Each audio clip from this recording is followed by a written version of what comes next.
You probably think that your job title says something about what you're worth, but it doesn't.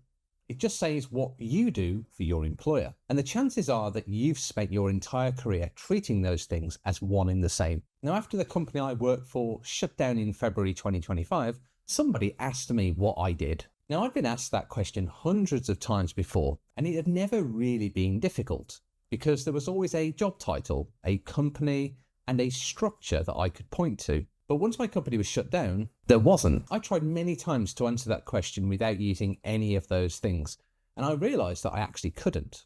20 years of work, and the only way I knew how to describe what it was that I was doing was by borrowing the language and the role title that my employer had given me. Roles such as head of this, or director of that, or solution architect. But actually, none of that was mine. And I'd just simply been using those containers to describe myself. And when I finally lost that container, well, I really didn't know how to say what was left. And it was the first time that I considered that I might not actually know what I was worth without a job title to tell me. So, a job title is not a summary of what you're worth. It is simply a label for your job role. It's something that your employer created to describe what it is that you do for them. And if you're in the same job long enough, or if you've been doing the same role for long enough in different companies, then something actually happens. That label can start to feel like more than just a label. And you actually stop thinking about what you do and you start thinking about what you are, i.e. the title becomes part of how you describe yourself. And when someone asks who you are, the first thing that comes out is always where you work and what they call you there. Now, that is a natural thing to happen, but it does mean that if you lost your job and you were suddenly unemployed, then that title is going to go with it. And it can also feel like something else went with it too, i.e. the skills and experience that you accrued. But thankfully, they haven't gone. What you actually know how to do right now has nothing to do with the job title that they call you, and it never has. The job title is simply a label.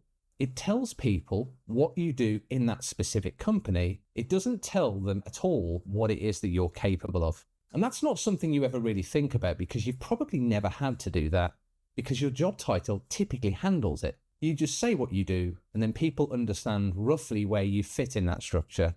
And that's usually enough because they're just dealing with the company or you within the company. But what you're actually capable of, the problems that you solve, the situations that you can handle, that is completely separate from the job title.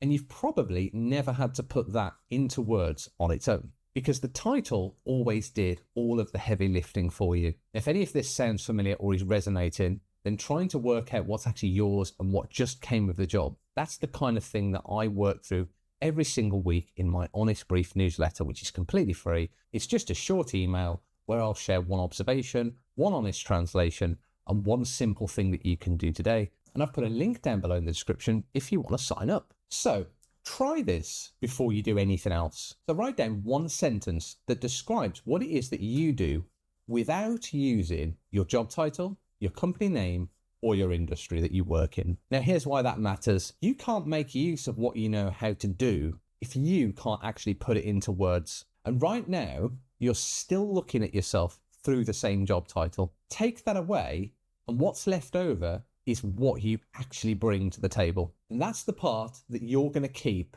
whatever happens to the job. So here's an example that I came up with for myself. I make sure the right things happen in the right order when a team is under pressure and no one's quite sure what should be done next. Now, that sentence will probably feel really awkward the first time you write it, but I would suggest writing it anyway and then just read it back several times because it doesn't mention the job and it doesn't need to. What you've just described is much bigger than the job title, and that's the problem that you can really solve. That job title has likely been doing all the talking for you to now, but this new description is super, super powerful. And now you can use it for whatever you want, whatever's actually better for you. And that could be staying in the same job and doing things differently, or it could be building something that's completely your own, that you own.